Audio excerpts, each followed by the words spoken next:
yang paling sering ketemu pembahasan soal itu pertama adalah hubungan Gus Yahya dengan aktivis-aktivis pro-Zionis, lalu soal tambang nih.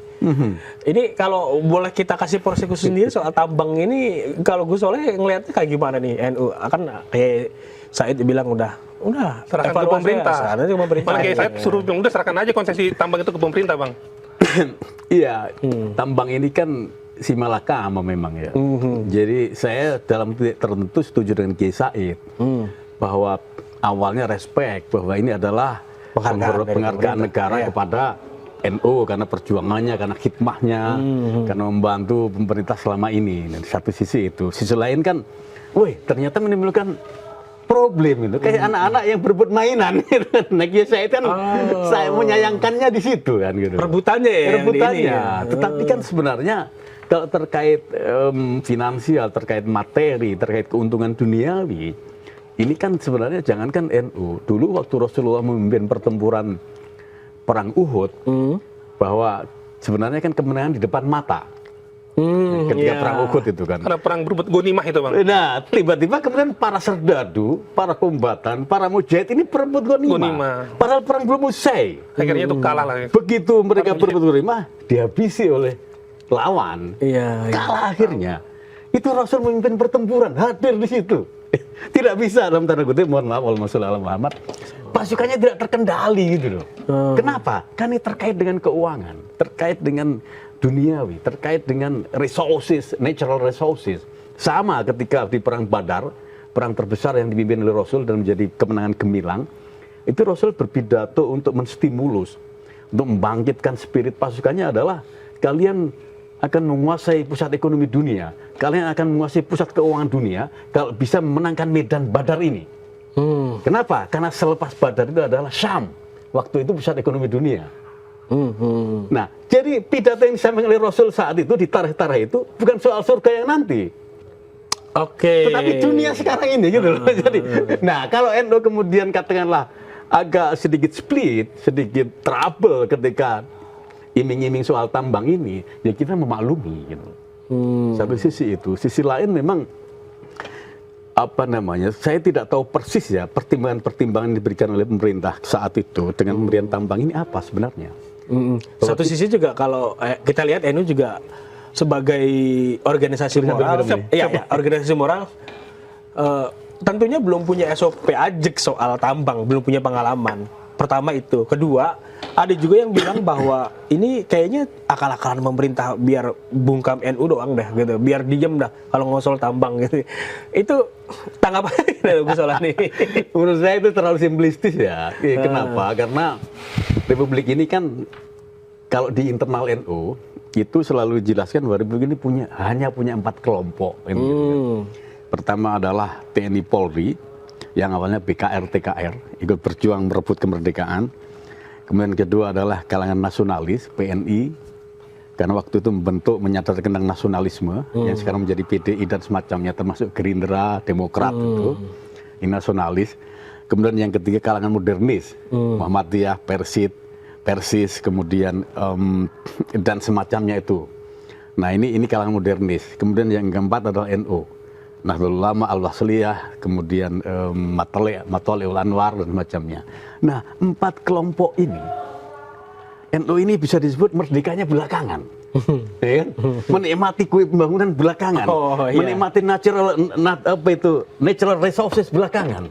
Pertama-tama itu TNI Polri, BKR TKR, mereka punya luar biasa itu. Ya, dikasih. Ya kan? Mereka menguasai negara ya. Resources itu menjadi mereka menikmati awal-awal. Kalangan nasionalis karena presiden pertama kita nasionalis menikmati juga. Kalangan modernis, Muhammadiyah dan lain-lain di masa Orde Baru karena mereka berkolaborasi dengan Jenderal Soeharto selama 32 tahun mereka menikmati. Kita ini kan sebenarnya menikmati di era Jokowi saja sebenarnya. Gitu.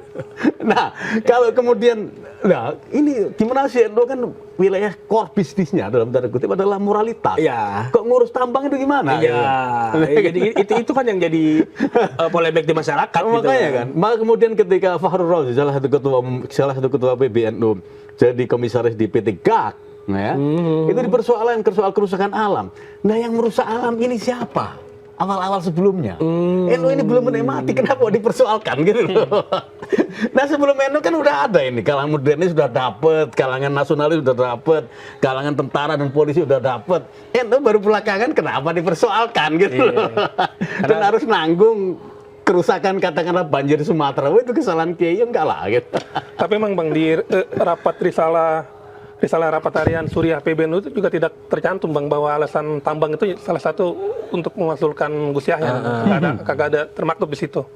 Cuma Jadi makanya, ada bahasa pengelolaan dana saja. Dana. Nah, menarik soal dana ada lagi nih Bang, isu terkait 100 miliar yang masuk ke rekening PBNU itu. Kan udah diakui bahwa ada di situ, kan udah diaudit PBNU, kan udah diaudit secara lengkap. Ya, kalau soal manajemen keuangan di PBNU itu kan memang unik ya. Unik artinya adalah ada jumlah pengusaha besar yang memang dalam tanda kutip naruh orang untuk ditaruh di jajaran bendahara, baik Pendum, bendahara 1, 2 dan semacamnya. Kenapa? Karena memang NU ini kan organisasi nirlaba. Ya, betul. Tidak punya resources finansial yang rutin ya, yang sumber yang rutin gitu. Maka kemudian ya kita bersyukur ada 1-2 pengusaha yang punya kesadaran kemudian nitip orang di situ.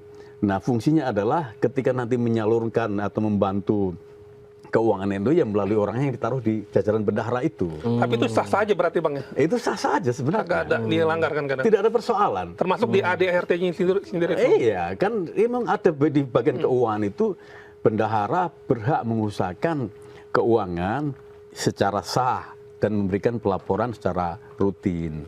Nah, tapi belakangan dananya itu ditarik kembali tuh Bang oleh pihak pengusaha itu kan. Iya.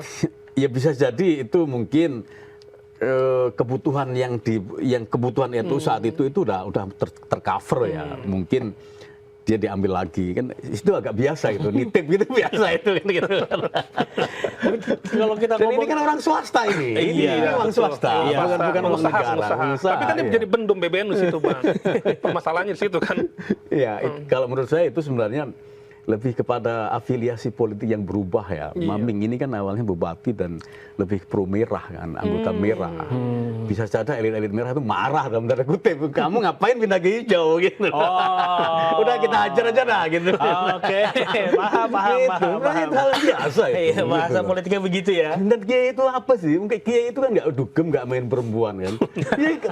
Dia paling pergi jauh umroh kan, ziarah itu saja kan. Duitnya nggak banyak yang dibutuhin gitu loh.